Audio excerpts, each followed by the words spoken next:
Good evening. Tonight is a celebration of sports, celebrating our accomplishments and our victories. But in this moment of celebration, we actually start the show tonight this way. The four of us talking to our fellow athletes with the country watching, because we cannot ignore the realities of the current state of America.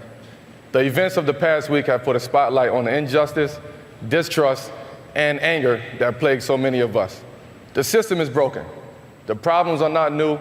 The violence is not new, and the racial divide definitely is not new. But the urgency to create change is at an all-time high. We stand here tonight accepting our role in uniting communities to be the change we need to see.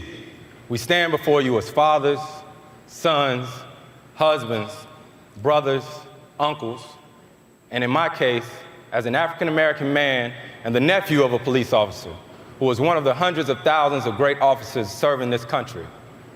But Trayvon Martin, Michael Brown, Tamir Rice, Eric Gardner, Laquan McDonald, Alton Sterling, Philando Castile. This is also our reality. Generations ago, legends like Jesse Owens, Jackie Robinson, Muhammad Ali, John Carlos, and Tommy Smith, Kareem Abdul-Jabbar, Jim Brown, Billie Jean King, Arthur Ashe, and countless others. They set a model for what athletes should stand for. So we choose to follow in their footsteps. The racial profiling has to stop. The shoot-to-kill mentality has to stop. Not seeing the value of black and brown bodies has to stop. But also the retaliation has to stop.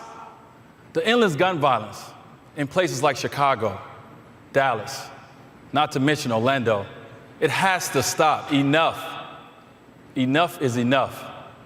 Now, as athletes, it's on us to challenge each other to do even more than what we already do in our own communities. And the conversation cannot stop as our schedules get busy again. It won't always be convenient. It won't. It won't always be comfortable.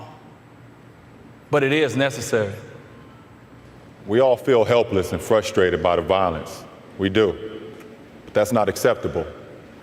It's time to look in the mirror and ask ourselves, what are we doing to create change? It's not about being a role model. It's not about our responsibilities to the tradition of activism. I know tonight we'll honor Muhammad Ali, the GOAT. But to do his legacy any justice, let's use this moment as a call to action for all professional athletes to educate ourselves, explore these issues, speak up, use our influence, and renounce all violence. And most importantly, go back to our communities, invest our time, our resources, help rebuild them, help strengthen them, help change them. We all have to do better. Thank you.